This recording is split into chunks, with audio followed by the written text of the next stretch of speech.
그렇다면 여기에서 세 번째로 중국의 시조를 아까 공자는 묘임금이라고 했고요. 그 다음에 사마천은 황제라고 했잖아요. 그리고 사마정이라는 사람은 사기라는 책에서 삼황이라고 주장을 하고 있습니다. 중국의 시조가. 그러니까 뭐냐면 더 올라가는 거예요. 삼황.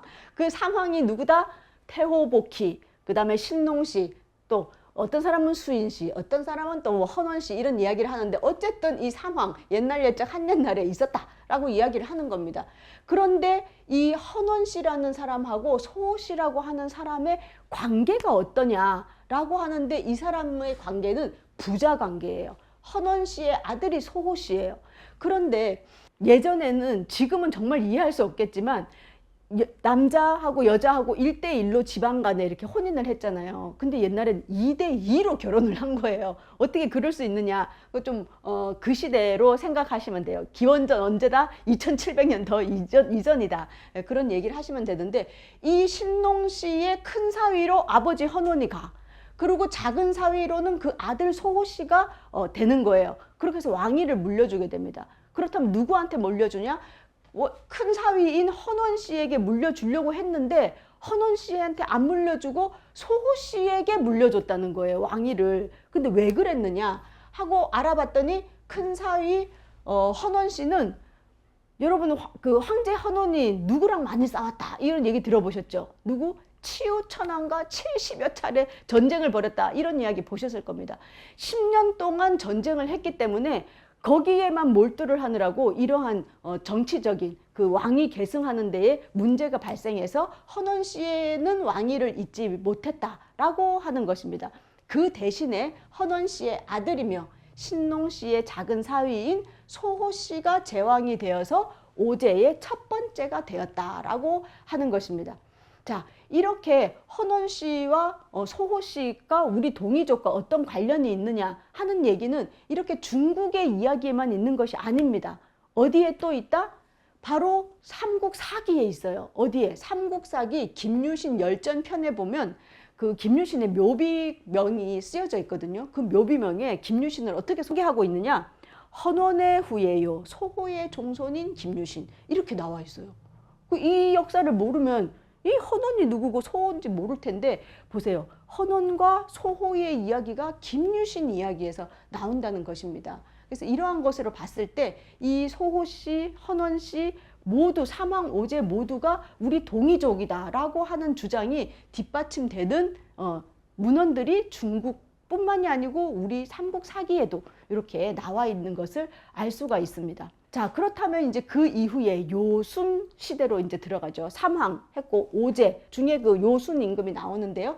그 요순의 관계는 태백일사에도 나와 있습니다. 태백일사에 보면 요의 덕이 날로 쇠하자 서로 땅을 다투는 일이 그치지 않았다. 천황은 마침내 순에게 명해 땅을 나누어 다스리게 병사들을 보내 주둔시켰다.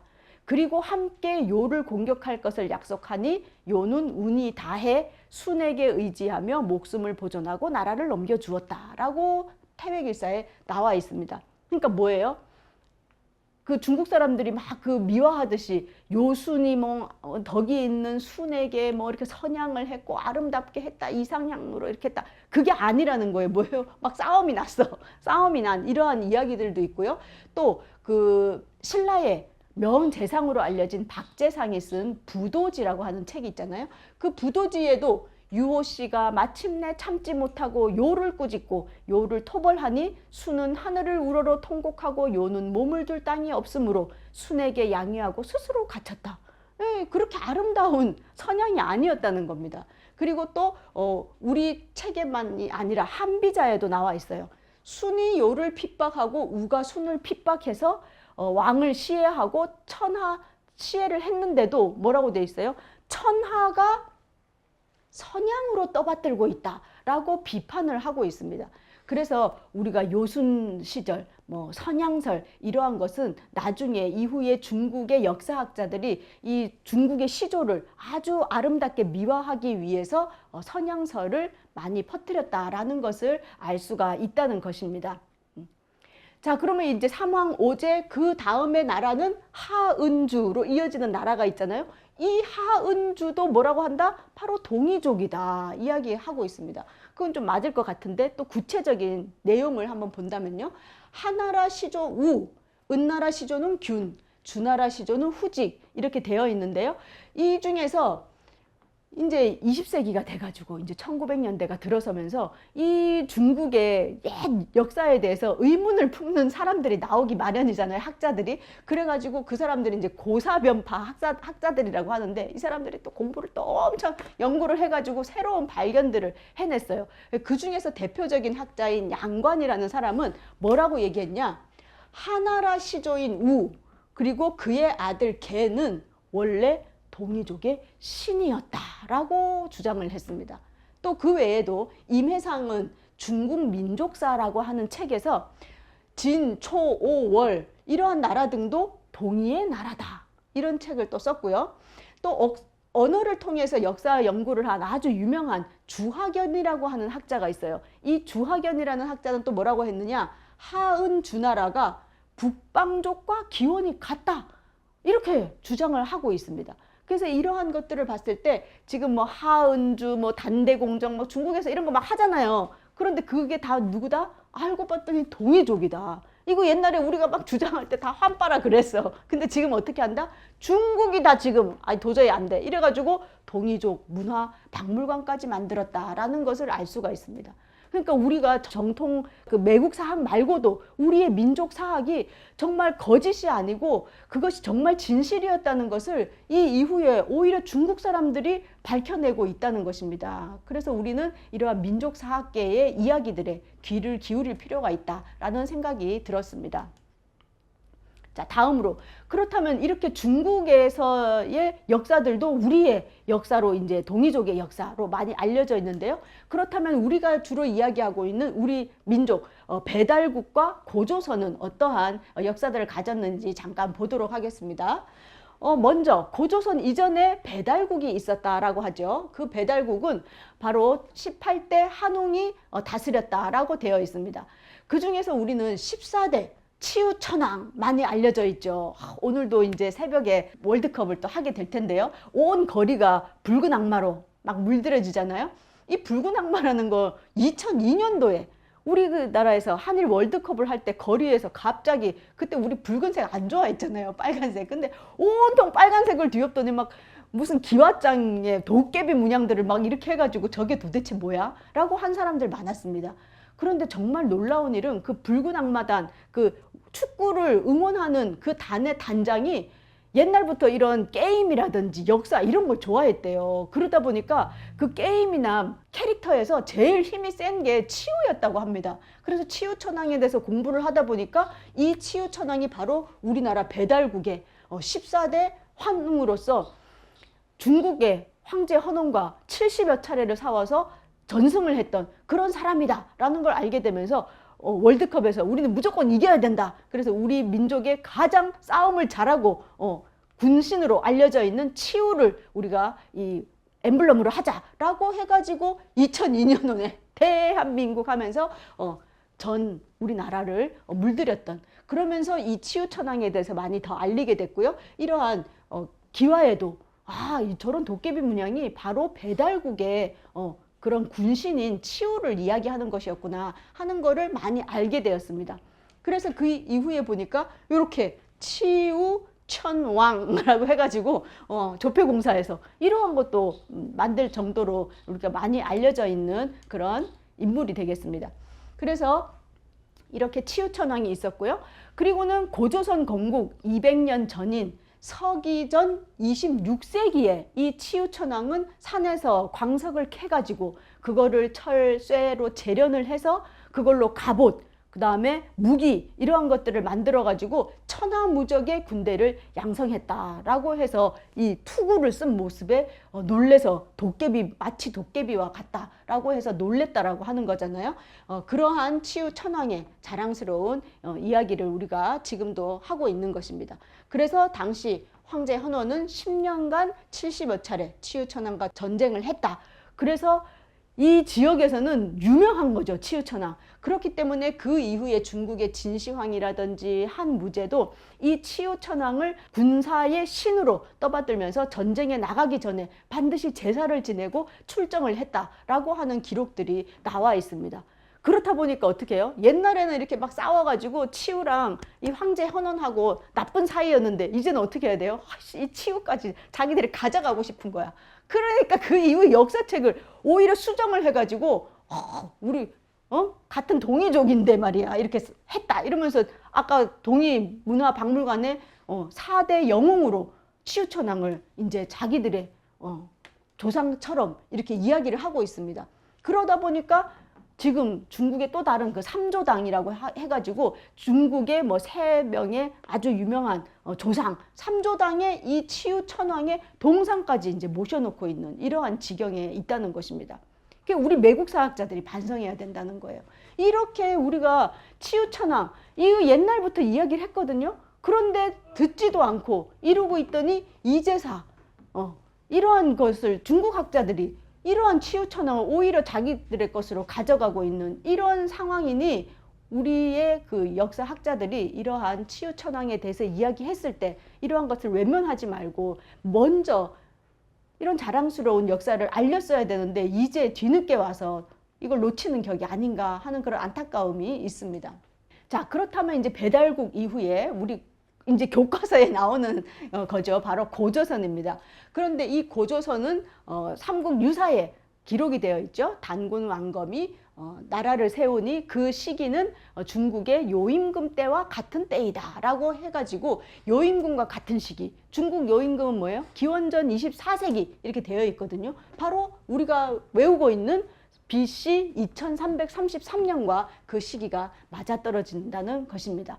그런데 보면 24세기에 이 조선 지역의 고조선의 위치에 대한 이야기들이 나와요. 그런데 이 숙신이라고 들어보셨죠? 우리 이제 오순재 교수님도 많이 찍어놨는데 이 조선 옛날에는 고조선을 조선이라고 불렀잖아요. 그 이후에 이성계가 만든 조선과 비교하기 위해서 앞에 고자를 붙여서 고조선이라고 부르는데 그 이전에는 그냥 조선이라고 불렀습니다. 그런데 그 조선이라는 지역과 숙신이라는 지역이 같이 중국의 북쪽에 위치해 있다라고 되어 있어요. 그리고 단재 신채호 선생께서는 이 숙신 지역 조선을 만주어로 뭐라고 불렀냐? 바로 주신이라고 이야기를 하고 있습니다. 그렇게 봤을 때 이 조선과 숙신은 이름만 다를 뿐이지 그 같은 지역에 있었다라는 것을 우리가 짐작을 할 수가 있는데요. 그래서 고조선의 위치는 지금 우리 지도에 나와 있는 압록강 위에 요 고 만주 지역 그 지역만이 아니라 한반도에 또 그 북한에서는 또 뭐 평양성에서 뭐 단군능이 발굴이 됐느니 막 이런 얘기를 하고 있는데 우리의 이 한반도 안에 있는 그 평양이 아니라는 것입니다. 고조선은 바로 그 대륙에 지금 중국 땅에 있는 아까 보신 요서 그 지역에 있는 큰 대륙에 위치했던 나라가 바로 고조선이라는 것입니다. 그래서 교과서에도 고조선을 얘기하고 있지만 교과서에서 얘기하는 고조선은 아주 편협한 그 강력을 그림을 그리고 있는데 그것이 아닌 더 넓은 대륙을 차지하고 있었던 나라라는 것입니다. 근데 이러한 것은 우리만 주장하는 것이 아니라 바로 산해경의 그 책에도 나와 있는데요. 산해경에 보면 동해의 안쪽, 북해의 가장자리에 조선이 있었다라고 되어 있어요. 동해의 안쪽, 북해의 가장자리. 그랬을 때 그림을 본다면 우리 교과서는 주로 이렇게 나오잖아요. 이렇게 해가지고 뭐 여기에 뭐 고인돌, 뭐 비파형 동검 몇 개 뿅뿅뿅 이렇게 그림 그려놓고 지명은 요 한반도 안에 있는 지명만 이렇게 적어놔요. 여기 지명은 아예 써놓지도 않아. 그래서 이렇게 우리의 고조선을 이야기하고 있는데 실제로는 그것이 아니라 중국의 북쪽으로 숙신이 같이 있었던 그 지역을 이야기하면서 이 발해, 이 지역 주변으로 조선이 형성되어 있었다라고 하는 것입니다. 그러한 주장들은 아까 이야기한 이 요하 문명, 이 요서 지역의 그 문명들과 같이 연결되는 것으로 또 볼 수가 있겠습니다. 그래서 이 지역에서 청동기 유물, 특히 빅파형 동검이라든지 이러한 것들이 한반도와 요동 지역에서 발굴되어서 고조선의 영역으로 판단되고 있지만 국자 교과서에는 한반도 안의 유물만 보여주고 있어서 오히려 고조선이 한반도 내에 있었다는 그런 그릇된 인식을 심어주고 있는 것이 아닌가라고 이 작가는 비판을 하고 있습니다. 자, 그렇다면 고조선 문화의 우수성들을 여러 책에서 이야기를 하고 있는데요. 그 중에서 대표적인 것을 좀 이 책에서 읽어보도록 하겠습니다. 중국의 학자 필장복이라고 하는 사람은 중국인종 북래설이라고 하는 책에서 중국 사람들이 원래 북쪽의 우리 민족에서 비롯되었다고 하면서 동방인종의 오행관념도 바로 동북아에서 창시되었다라고 이야기를 하고 있고요. 또 서량지라고 하는 사람도 중국 사전사화라고 하는 책에서 중국에서 이용하는 농업 달력의 가장 오랜 근원은 멀리 동이족에서 만들어졌고 중국의 허다한 악기와 춤은 모두 동이가 창조한 것이며 동이족인 순임금은 음악의 대가였다라고 하는 글을 써놨습니다. 또 고조선의 과학기술을 보면 천문 지식이 발달해서 달력을 만들고 그에 따라 농업기술도 매우 발달했으며 청동기 기술, 특히 제철 기술이 세계에서 가장 앞섰다고 하고 있습니다.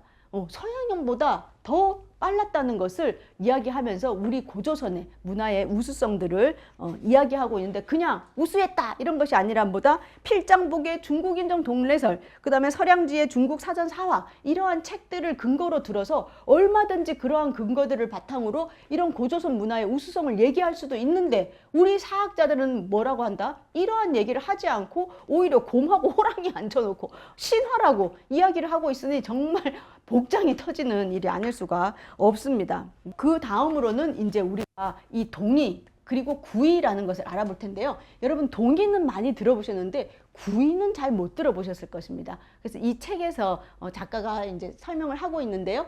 이라고 하는 것은 중국인들이 우리 민족을, 이 민족을 부르던 호칭이다 이렇게 되어 있습니다. 그래서 잘 아시겠지만 큰 대자와 활궁자가 합해져서 큰 활을 쓰는 그런 숙신족들, 그 조선 사람들 너무 부러운 거죠. 그러면서 합쳐서 만든 이자라고 되어 있습니다. 그래서 크고 성능이 우수한 활을 잘 만들고 다루던 우리 민족을 부러워하는 말이고, 그러므로 이 이의 뜻에도 우리나라, 우리 민족의 성품을 상징하는 인자하다, 인자, 그 다음에 착하다 이러한 뜻이 들어있다라고 이야기를 하고 있는데요.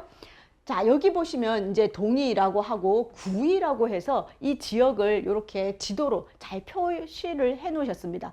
보면 구이는 바로 중국의 서쪽에서, 이 서쪽에서 북쪽에 이르는, 그러니까 뭐 산서성이라든지 해서 이 요동성까지 쭉 이어지는 이 지역에 걸쳐져 있는 9개의 그 지역을 이야기를 하는데요. 바로 견이, 우이, 방이, 황이, 백이, 적이, 현이, 풍이, 양이 이렇게 해서 9개의 지역을 이야기하는 것이 바로 구이가 되겠습니다. 그래서 나라의 이름으로 본다면 뭐 현토, 낭랑, 고구려 등의 지역에 해당된다고 할 수가 있는데요. 이 구이가 갑자기 그냥 하늘에서 떨어진 게 아니고 또 단재 신채호 선생의 글에도 그대로 나와 있습니다. 이 9개 중에서 2개만 빼고 나머지 7개를 이제 부라고 해가지고 그 단재 신채호 선생도 똑같이 이 이름을 이야기하고 있는 것을 알 수가 있습니다. 그런 것을 봤을 때 정말 놀랍게 이러한 기록들이 다 있구나. 그런데 그거를 찾지 않고 알리지 않고 있다는 것을 제가 이 책을 보면서 더 알 수 있는 그런 계기가 되었습니다. 그리고 이 동이는 바로 후대에 중국의 동쪽에 있던 우리 민족인 조이, 우이, 레이, 서이, 엄, 환 등을 이야기하고 있다고 합니다. 자, 그렇다면 이 이에 대한 중국 사람들이 이제 선망을 해가지고 부러워한 그런 표현들이 있는데요. 이렇게 동이가 아주 파워가 이제 세다 보니까 후한서의 동이 열전에는 뭐라고 기록이 되어 있느냐? 예기에 이르기를 동방을 이라고 한다. 어질고 생명을 좋아하여 만물이 땅에 기반을 두고 난다. 따라서 천성이 유순하고 도로서 다스리기에 군자국, 불사국이 있기에 이르렀다. 그러므로 누구도 공자도 구이에 살고 싶어 했다. 이런 이야기는 많이 들어보셨을 겁니다. 그리고 또 설문해자, 아까 우리가 그 중국에서 만든 동이민족 박물관, 거기에도 이 설문해자의 이자조에 대한 설명이 나와 있었잖아요. 그것처럼 이 이자조의 설명에 보면 대개 땅에 있는 사람들이 잠옷, 순리의 성품이 있다고 말하나 오직 동이는 큰 것을 쫓으니 뭐다? 대인이다 라고 되어 있어요. 이의 풍속이 인자하니 인자한 자는 오래 산다. 장수한다 이거죠. 그러므로 군자국 불사국이 있다. 살피건대 그곳은 하늘이 크고 땅도 크며 사람 또한 크니 대자는 사람의 형상을 말한 것이다 라고 이야기를 하고 있습니다. 이 대자가 활만 큰 게 아니라 사람의 그 스케일이 크다는 것입니다. 그래서 덩치가 크다 이런 이야기라기보다는 뭐예요? 뭐 경제적인, 문화적인 이러한 것들이 아주 품이 크고 대인이다 라고 하는 이야기를 하고 있습니다. 이렇게 이야기를 하고 있는데 국사 교과서에는 이 이에 대해서 구이 들어보지도 못했죠. 저도 처음 들어봤어요. 여기서. 그렇죠. 이런 좋은 호칭을 일체 찾아볼 수 없고 우리 어렸을 때 뭐라고 불렀어요? 동쪽에 있는 오랑캐다 이래가지고 막 원시인 느낌 나게 이렇게 만들지 않았습니까? 그런데 더 놀라운 거는 이 서울대 송호정 교수. 송호정 교수는 고조선으로 최초의 그 학위를 받았다 이래가지고 고조선 1호 박사 이래가지고 뭔가 있는 것처럼 우리가 얘기하고 있는데 뭐라고 얘기해요? 이 송호정 교수는 특히나 국사 교사를 양성하는 한국교원대에서 오랫동안 교편을 잡고 서울대에도 지금 또 교편을 잡고 있는 이 교수인데요. 학계에서는 이 일을 야만적인 오랑캐로 풀이하고 있는 대표적인 인물이라고 하겠습니다. 그래서 뭐라고 써놨냐? 동이라는 종족은 산동반도 일대의 조이, 레이, 우이, 회이 등 여러 오랑캐를 포괄하는 개념이다. 아니 우리 민족을 이야기하는데 굳이 오랑캐라는 개념이다. 이런 단어를 선택한 것부터가 부정적인 그런 개념을 넣어줬잖아요. 그리고 고조선, 부여, 고구려, 말갈 등 철기 시대 이후에 만주 전역에서 활동한 국가다. 이렇게 이야기를 하고 있습니다. 그러니까 이 영역을 아주 좁게 우리 민족의 영역을 아주 좁게 얘기할 뿐더러 뭔가 후진적이고 좀 원시적이고 그래서 중국으로부터 선진 문물을 받아서 우리가 이렇게 됐다. 이런 이야기의 그 한 맥이라고 할 수가 있겠습니다. 그래서 이러한 매국 사학자들의 교과서에 이 황순정 선생님은 이제 분노하지 않을 수가 없고 이런 책을 이제 쓰시게 된 거라고 할 수가 있겠습니다.